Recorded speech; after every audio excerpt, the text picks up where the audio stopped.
Nick Sirianni said on Monday, December 1st, he is going to continue to roll with Kevin Patullo as his offensive coordinator and play caller. So coming up here on the show, what can the Eagles do to fix their offense with Kevin Patullo as the play caller? Now, I think that Nick Sirianni during his tenure has been pretty malleable. I think one thing that he's done a good job of since 2021 when he took the job in place of Doug Peterson, among the many great things that he's done as the head coach of this ball club, is that he has made some quality in-season adjustments. And he's made some coordinator changes when he's been the head coach. He was calling plays to start his head coaching tenure. Gave over play calling duties to Shane Steichen. Shane Steichen did a great job in 2021, elevated and maximized Jalen Hurtt in 2022. And now I think he's a great offensive designer and play caller. And this year, he has elevated Daniel Jones. In 2023, when this Eagles defense was falling apart, he took away play calling duties from Sean Desai, gave the keys to Matt Patricia. That move did backfire, though. As far as the Eagles changing their identities, they changed their offensive identity in 2021. They changed their offensive identity last year, where they went from being a pass-happy team that was turning the ball over a lot to a run-heavy team, and it led to a historic season for Saquon Barkley. And so while Nick Sirianni is not making a change at offensive coordinator, which I probably would have made at this point, are we going to see some different wrinkles? Here's what Sirianni said on Monday. Maybe this is a positive sign of some things to come. He said everything was being evaluated during our mini bye since the Eagles played on Friday. We'll think about some different things of what we want to do. Scheme, everything. I don't think it benefits for me to share what that is. Sirianni also expanded on that and said they could make some changes as far as the scheme goes, play calling goes, as far as the plays that they actually call, because he admitted, obviously, things need to change and we need to be better. And that's the truth. Because you look at these Eagles offensive rankings here, with this much talent, it's unacceptable that here we are going into week 14, and we're talking about one of the least productive offensive units in the National Football League. The Eagles are 24th among 32 teams in total yards. They are 24th in yards per game. They are 18th in total touchdowns. They are 27th in first downs. They're also first in 3 and outs. They are 25th in passing yards, 10th in yards per attempt, not too shabby, 16th in completion rate.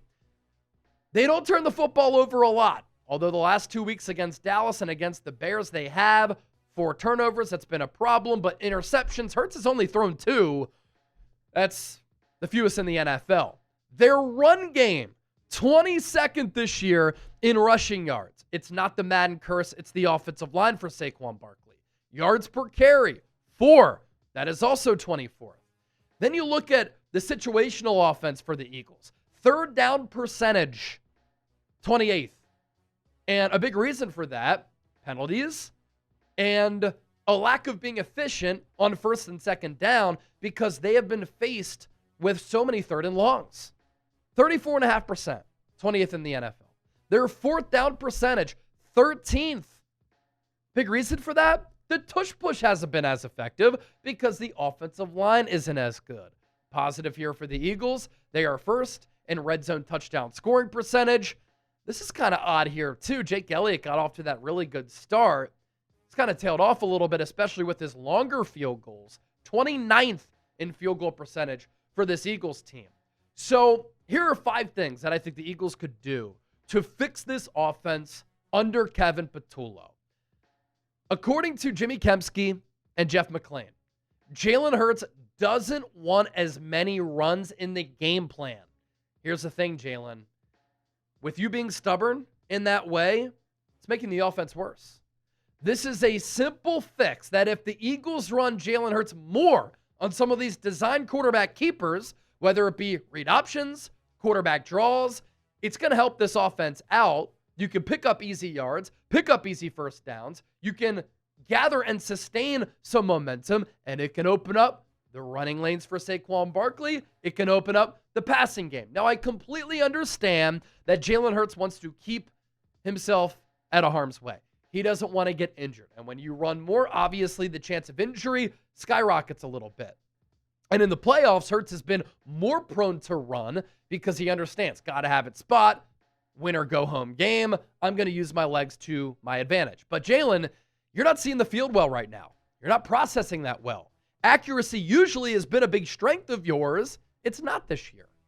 And you're limiting the playbook for an offensive coordinator who's struggling right now to open up the playbook. And so this is an easy fix where I think Hurts needs to be more flexible in his thinking here because the Eagles need to find answers. And an easy answer, easy fix is running Jalen Hurts more. Number 2, run tempo more. One of the biggest keys to the turnaround against the Los Angeles Rams when the Eagles scored those 24 unanswered points after going down big in the first half, they ran more tempo. What did Jordan Mailata say earlier this year? That the Eagles are at their best when they go with a more up-tempo approach. Earlier on this season, they were one of the slowest teams in the NFL at getting to the line. And then they would let the play clock go down, and it gives the defense more time to identify what you're doing.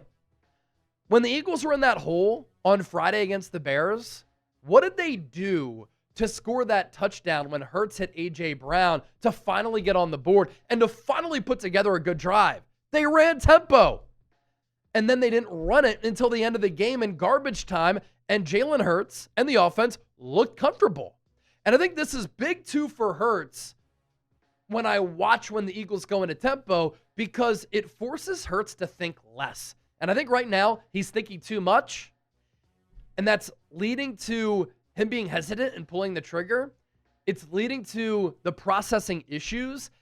And I think about what the Eagles did against Minnesota, what they did against the Giants, what they did against the Rams when they played their best football. It's when this offense is clicking and humming and they're running with some tempo, and it's leading to Jalen Hurts just being able to fire more on all cylinders. Number 3, run more RPOs and run more plays under center. When you're running the RPOs, you're forcing the defense to have to try to set the edge and account for Jalen Hurts as a runner, but also Saquon Barkley as the runner. There was also a really nice design in that Bears game where Hurts faked the handoff on the RPO, he rolled to his right, and he layered a throw on the run to Devontae Smith.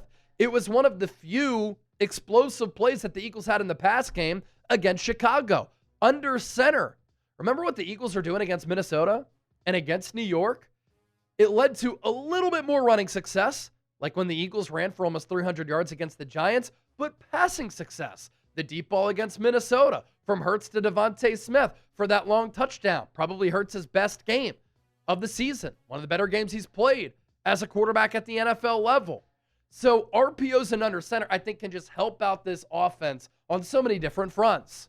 Number 4, this is personnel-wise, I think the Eagles should run Tank Bigsby more. How did Tank Bigsby not get involved or get any carries for the most part against the Chicago Bears? What are we doing here?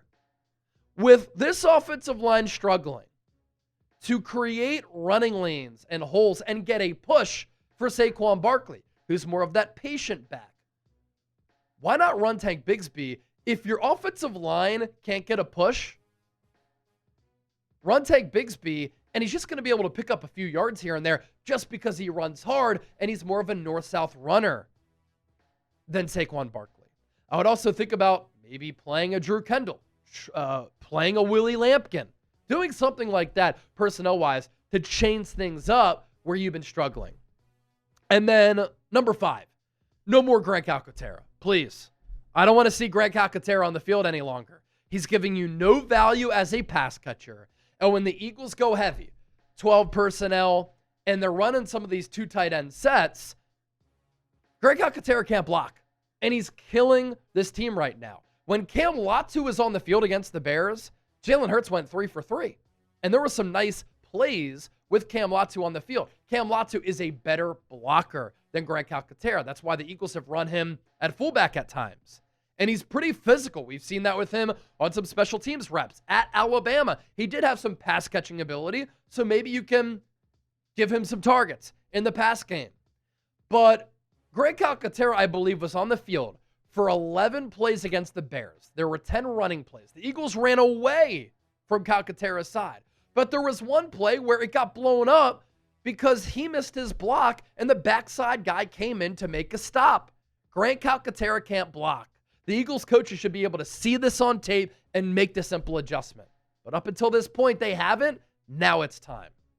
So those are the things that the Eagles can do to fix this offense with Kevin Patullo still in there as offensive coordinator.